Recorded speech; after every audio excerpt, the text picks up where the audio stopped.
이상용 80세의 나이로 별세. 전국을 충격에 빠뜨린 배우의 비극적 최후. 어떻게 이루어졌을까?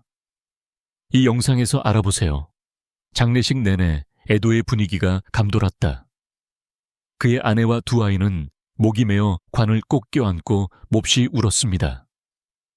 여보, 왜 나와 우리 아이를 두고 가셨어요?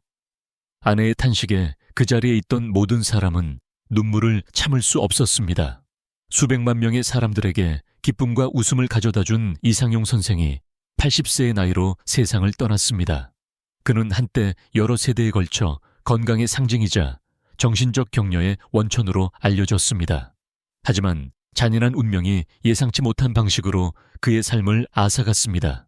그날 저녁 모든 일은 평소처럼 진행되었습니다. 이상용 씨와 그의 아내는 시골의 한적한 집에서 저녁 식사를 하고 있다. 그 식사는 간단했지만 따뜻했고 이것이 그의 마지막 식사가 될 줄은 아무도 예상하지 못했습니다. 그런데 갑자기 이상용 씨가 식사 도중에 가슴에 손을 얹더니 얼굴이 일그러졌다. 그는 한마디도 하기 전에 의자에 주저앉았다. 당황한 아내는 소리쳤다. 여보, 뭐가 문제야? 일어나. 하지만 그는 더 이상 응답하지 않았습니다. 그녀는 눈물을 흘리며 119에 전화했고 손은 움직이지 않는 남편의 몸을 계속 떨었습니다. 구급차가 도착했을 당시 이상용 씨는 완전히 의식을 잃은 상태였다. 병원으로 가는 길에 그녀는 여전히 남편의 손을 꽉 잡고 있었고 그녀의 뺨에는 눈물이 흘러내렸습니다. 나를 떠나지 마. 일어나야 해. 우리 아이가 아직 집에 와서 널 보지도 않았어. 하지만 운명은 그런 간청을 들어주지 않았습니다. 병원에서는 의사들이 즉시 적극적인 소생 조치를 취했습니다. 하지만 그가 최선을 다했음에도 불구하고 그의 상태는 빠르게 악화되었습니다. 오후 9시 40분, 의사는 슬프게 고개를 숙이고 우리는 최선을 다했지만 그는 살아남지 못했습니다. 라고 발표했습니다. 방 안은 울음으로 가득 찼다. 아내는 고통스럽게 비명을 지르더니 기절했습니다. 그의 두 자녀는 관을 꼭 껴안았고 얼굴에 눈물이 흘러내렸습니다. 이상용은 44년 한국의 가난한 농촌에서 태어났습니다. 그가 태어났을 때 그는 거의 산채로 묻힐 뻔했습니다. 그의 가족은 너무 가난해서 부모는 몸이 약한 아이를 더 이상 키울 여유가 없었습니다.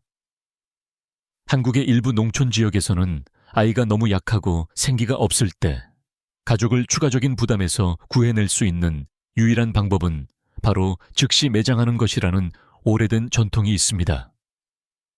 하지만 다행히도 그의 이모가 마지막 순간에 그의 목숨을 구해주었습니다.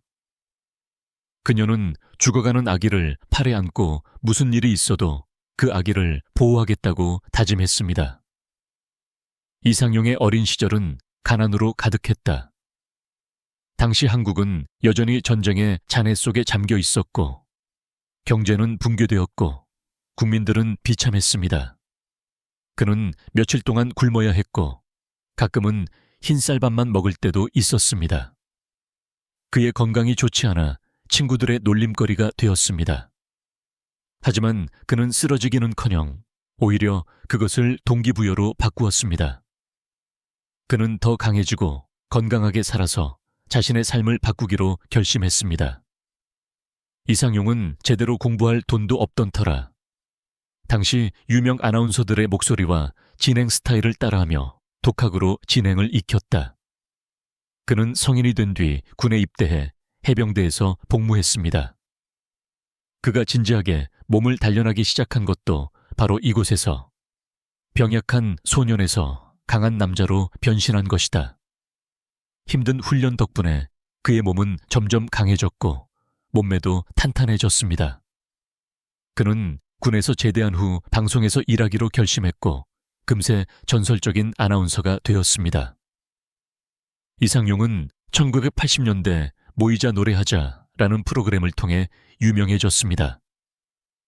그는 강력한 목소리, 매력적인 진행 스타일, 활기찬 성격으로 빠르게 수백만 명의 시청자를 사로잡았습니다.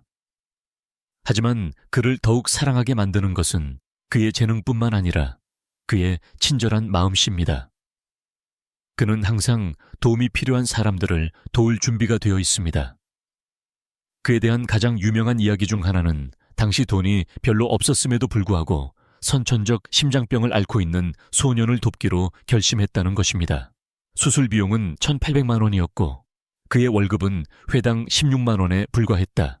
하지만 그는 주저하지 않았습니다. 그는 돈을 빌려 친구들에게 도움을 요청해서 소년의 수술 비용을 전부 충당했습니다. 그의 도움 덕분에 그 소년은 구해졌습니다. 이는 그가 평생 도운 수백 건의 사건 중 하나에 불과합니다. 이상용 씨는 많은 사람을 도운 바 있지만 1990년대에 그의 인생에서 가장 큰 변화를 경험하게 됩니다. 어느 날 언론에서는 그가 기부금을 횡령해 빌라, 고급차, 토지를 사는 데 썼다는 소문이 갑자기 퍼졌습니다. 당시 한국 텔레비전은 이 사건을 대대적으로 보도했고 대중은 그에게서 등을 돌렸다. 그는 쇼 우정의 무대에서 하차해야 했고 그의 전체 경력은 거의 붕괴되었습니다. 그러나 오랜 조사 끝에 진실이 밝혀졌습니다. 그는 완전히 무죄합니다. 그는 빌라도 없고 고급차도 없고 땅도 없습니다. 그의 은행 계좌에는 40만 원만 남았습니다. 그는 무죄 판결을 받았지만 이미 그의 경력은 망가졌습니다. 더 이상 누구도 그의 불의에 신경 쓰지 않고 모두가 이전의 소문만 기억할 뿐입니다. 이상용은 대중의 외면 속에 생애의 마지막을 조용히 보냈다.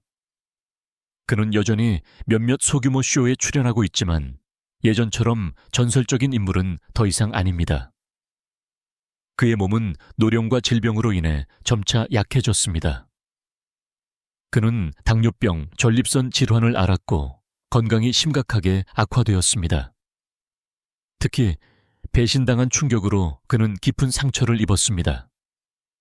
그는 수백 명의 아이들을 도왔지만 그가 공영에 처했을 때 아무도 그를 도와주지 않았습니다. 하지만 그는 여전히 얼굴에 미소를 지으며 기회가 있을 때마다 가난한 사람들을 도왔습니다. 최근 몇 년 동안 그의 건강이 악화되고 있었지만 아무도 그가 그렇게 갑자기 세상을 떠날 것이라고는 예상하지 못했습니다. 어떤 사람들은 이것이 그가 오랜 세월에 걸쳐 겪은 정신적 트라우마의 결과일 수 있다고 생각합니다. 그가 도운 수백 명의 아이들 중에 그를 기억하는 사람이 있을까? 일부 상심한 팬들은 아마도 그를 가장 괴롭히는 것은 질병이 아니라 망각일 것이다 라고 말했습니다. 장례식에는 군중이 가득했다. 모두가 머리를 숙여 위대한 인물에게 작별 인사를 했습니다. 하지만 아무리 많은 사람이 조의를 표하러 왔더라도 고통스러운 진실은 변함이 없었습니다. 그는 영원히 사라졌다는 사실이었습니다. 이상용 선생은 세상을 떠났지만 그가 행한 일은 영원히 사람들의 마음속에 새겨질 것입니다. 재능 있는 예술가, 친절한 사람, 불멸의 전설.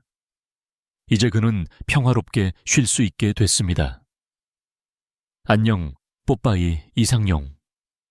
한국은 그를 결코 잊지 않을 것이다.